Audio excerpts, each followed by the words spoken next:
Olá pessoal, hoje estamos dando início à série Mãe Geracional e eu tenho uma convidada muito especial, que é a pastora Gisele. Eu me sinto honrada de ter ela aqui, né, como mãe, como esposa, tenho encargo sobre ela e é uma voz profética nesse tempo e eu gostaria que ela se apresentasse, né? Olá mulheres, é uma alegria para mim poder estar nessa tarde aqui.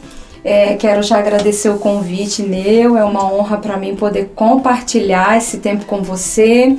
E eu me chamo Gisele, eu sou casada com o Adriano há 20 anos. Nós temos duas meninas, a Lorena e a Betina. A Lorena tem 15 anos, a Betina tem 8, então a gente está vivendo as duas fases, aí, os dois momentos, né, com uma adolescente e uma criança. Então a gente está vivendo essas duas experiências aí. Muito obrigada, né, pelo convite mais uma vez.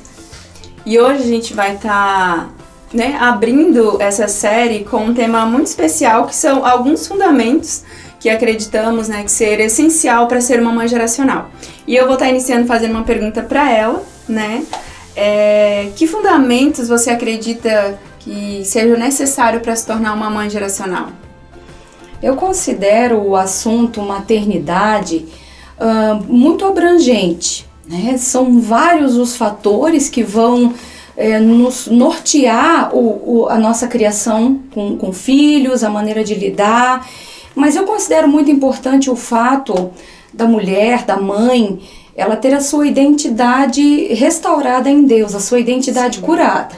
Porque quando essa mulher ela é completa em Deus, ela é restaurada nas suas emoções, na sua identidade, ela consegue transferir para os seus filhos no dia a dia, na sua criação, essa maturidade espiritual, gerando filhos saudáveis, tanto emocionalmente quanto espiritualmente. Então, eu penso que esse é um fator muito relevante, né? Sim. Um fator muito relevante. Por quê?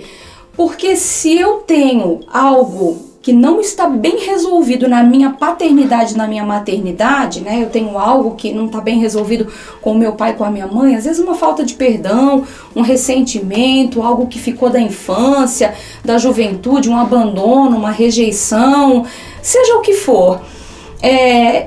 Eu não vou conseguir exercer com excelência a maternidade. Sim. Plantar esses fundamentos, essa saúde espiritual, eu não vou conseguir transferir. A gente conversa com muitas mães, nosso ministério ele é voltado na área de mulheres, na área feminina, identidade, cura, restauração, através da palavra, do discipulado. E a gente tem conversado com muitas mulheres que hoje rejeitam a maternidade. Eu não quero ser mãe. Ou às vezes prolongam isso, quanto mais tarde melhor, às vezes ali nos 45 do segundo tempo, então é que ela decide ter um filho. Tamanho é o medo, a insegurança de gerar, porque como é que vai ser? Mas ela viveu tantos traumas, tantas dificuldades na sua maternidade, paternidade, que agora ela tem medo de enfrentar esse desafio. Então, às vezes, tem essa dificuldade. E às vezes, o que a gente percebe? Uma obstinação por parte de algumas mulheres, no sentido de que eu não vou fazer com o meu filho o que o meu pai e a minha mãe fizeram comigo. Mas essa obstinação, muitas vezes, ela tá embasada no rancor, na ira, na falta de perdão. Exatamente. Então, não se torna uma obstinação baseada no perdão, no amor, na compreensão. Porque às vezes a gente gera aquela figura de pais perfeitos e acaba que a gente não permite os pais errarem. Mas a gente precisa entender que os pais são seres humanos, eles também não sabiam como ser pai e mãe, e na verdade cada um entrega aquilo que tem, né? E para completar até o que você está falando, muitos pais, às vezes a gente vê que tira o convívio, dos avós. Não perdoei a minha mãe, o meu pai, tem problema com identidade e proíbe os avós, de ver os filhos. E o quão que é importante os nossos filhos crescerem, tendo já a figura de vô, de pai, de tia, de uma figura completa da família, vamos supor. E é muito importante isso, de não cortarmos, porque eu não tenho essa dificuldade de relacionamento, não permitir os filhos de verem os avós, Isso causa uma destruição muito grande, até no caráter da criança, na formação, É verdade, e é muito importante que haja esse vínculo, né? Que haja essa transferência até nas histórias e manter, né, esse contato, que ele é fundamental para o desenvolvimento também dos filhos. Sim. Agora vamos para a segunda pergunta, que é: você acredita que é possível deixar um legado de fé simplesmente falando? Olha, acho que só falando não funciona, né? Eu, por exemplo, sou filha de uma mãe geracional. A minha mãe criou 6 filhos, né? O meu pai aceitou a Cristo agora já na sua velhice, mas a minha mãe, desde os meus 6, 7 anos de idade, ela levou a turminha toda, conduziu no caminho. E a gente tem, e o poder da maternidade é tão grande, é algo tão poderoso. Você tem o poder de imprimir Sim. no caráter dos seus filhos o caráter de Deus. Por exemplo, hoje a gente na nossa casa tem assuntos que nós somos muito bem resolvidos. Por exemplo, quando a gente trata de generosidade, de ajudar alguém, de fazer uma ação, de fazer algo, de doar, de se dar, é algo que a gente está muito bem resolvido, porque não foram poucas as vezes que eu lembro que uma vez a gente vinha da escola dominical e a minha mãe colocou num pacote assim, dividiu 1 quilo de arroz que ela tinha, dividiu aquele litro de óleo que ela tinha e disse para mim: olha, vai na casa de irmã fulana e leva isso aqui, porque eu estava aqui orando, o Senhor me falou que ela não tem nada em casa. Então eu vi a minha mãe sendo resposta de oração de muita gente. Então, no sentido generosidade, a gente era bem resolvido, porque ela dividia o último que ela tinha. Sobre dízimo, por exemplo, a gente nem perde tempo discutindo, porque a gente está bem resolvido sobre isso. Por quê? Porque ela sempre dizimou, é uma dizimista fiel. A gente fazia o culto doméstico e ela dava a moedinha para a gente ofertar. Então foram coisas que foram sendo impressas. Então eu já quero aproveitar. Um beijo, mãe, te amo. Feliz Dia das Mães, muito obrigada por toda a tua dedicação. E a minha mãe, eu acho muito lindo, porque assim, ela é uma amante da palavra, ela é uma amante da oração. Então hoje, quando eu olho para as minhas filhas, eu me recordo da minha mãe, porque não adianta eu só vai orar, vai ler a Bíblia. Eu preciso me colocar naquele lugar. Os meus filhos precisam ver que eu sou uma mulher de oração. Sim.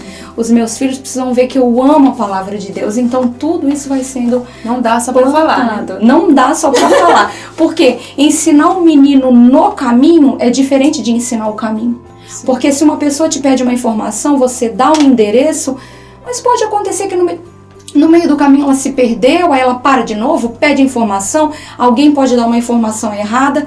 Mas quando Sim. você ensina no caminho, o negócio é diferente, porque você vai exigir renúncia, Sim. vai exigir zelo, vai exigir entrega, você vai ter que abrir mão de algumas coisas que você gosta para passar tempo, para ensinar, para seja o que for. Ensinar a fazer um bolo, ensinar a pregar um botão, ensinar uma leitura, ler a Bíblia juntos, ou até um livro, seja de que área for, mas é muito importante estar juntos. E você acha que a maternidade é um desafio hoje, e por quê? Olha, eu penso que não dá pra gente romantizar, né? O negócio, ai, mil maravilhas, é super tranquilo, Sim. porque... O mal, você não precisa ensinar. As coisas erradas você não precisa ensinar. Sim. Porque o mal, a maldade, ela já está, parece que ela já nasce na criança, ela já está ali dentro, né? Sim. Eu lembro que quando a Betina tinha uns 4, 5 aninhos, a gente foi convidada para uma festinha de uma amiguinha dela, e ela simplesmente olhou para mim e disse: olha, mamãe, eu não quero ir. Eu falei: mas o que aconteceu? Por que você não quer ir? Ela disse: vai chegar lá, a amiga vai ganhar um monte de presente e eu vou ficar morrendo de inveja, porque eu também queria ganhar um monte de presente. Falei: Senhor amado, a gente nunca conversou sobre isso, eu nunca ensinei o que é inveja ou o que não é, mas ela já se expressou, ela já disse: eu vou ficar com inveja. Então o desafio é esse, é essa natureza adâmica caída, tá ali. E um detalhe, os filhos, eles ainda não passaram no processo do novo nascimento, eles estão no processo. Sim. E eu penso que o papel da mãe e do pai é ser facilitador nesse caminho. Ser facilitador, instruindo, ensinando, é algo que vai exigir da gente renúncia, porque ensinar o caminho é fácil, né? Você dá vai ensinar o endereço ali. pessoa vai e às vezes ela se perde, pergunta novamente o endereço, alguém ensina, dá errado, aí o problema é dela. Agora, para você ensinar no caminho, vai exigir renúncia, vai exigir você abrir mão daquilo que você gosta, daquilo que você quer, sair das redes sociais, largar o telefone, sair da televisão e passar tempo com aquela criança, ensinando de manhã, de tarde, de noite, sendo enfático, né, como ensina a palavra. Então, eu penso que há esse desafio, mas em contrapartida, eu penso que há uma leveza nisso, há uma beleza na maternidade, e eu penso que o Senhor não nos daria um encargo que Ele não nos capacitasse para isso. Eu acho que Deus não nos pediria algo que Ele não estivesse nos capacitando a fazer. E o mais lindo também é que a gente entende que há uma recompensa depois, né? Eu acho que nada mais gratificante, por exemplo, hoje falando da sua mãe, ela olhar hoje para todos os filhos casados, né, maioria pastores, e de ver assim, Senhor, valeu a pena, né? A renúncia, persistir, insistir em meio de lágrimas, porque existe, a gente chora, tem dia que a gente acha que não vai dar conta, não vou conseguir, porém existe uma graça que vem do céu para a maternidade, né? E que palavra hoje você deixa para as mães que estão nos assistindo, uma palavra de encorajamento para a gente estar encerrando esse quadro de hoje? Amém. Eu quero deixar uma palavra para você, mulher. Quero voltar lá no início, né, da mensagem. Se você, por acaso, tem alguma dificuldade, algo que você ainda não venceu com relação à sua paternidade, ao seu pai e sua mãe, busque em Deus. Ore, peça ao Espírito Santo para que Ele prepare um momento, para que haja um conserto, uma cura relacionada a esse sentido, para que então você possa exercer a maternidade aí com uma leveza, com uma graça que o Senhor vai te capacitar. E a segunda mensagem que eu quero deixar é que a gente busque, diante de tantas exigências que hoje a mulher, né, há uma cobrança, não só de fora, mas também uma cobrança dela mesma, há uma cobrança do mercado de trabalho, da sociedade, há um padrão, né, que muitas vezes é exigido.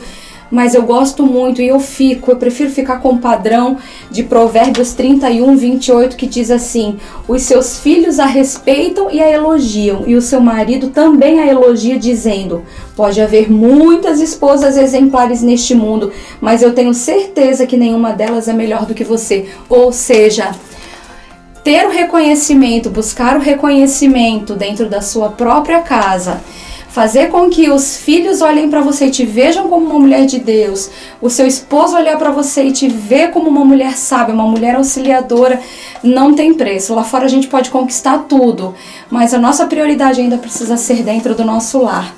Um grande beijo. Muito obrigada, pastora Gi, pela participação.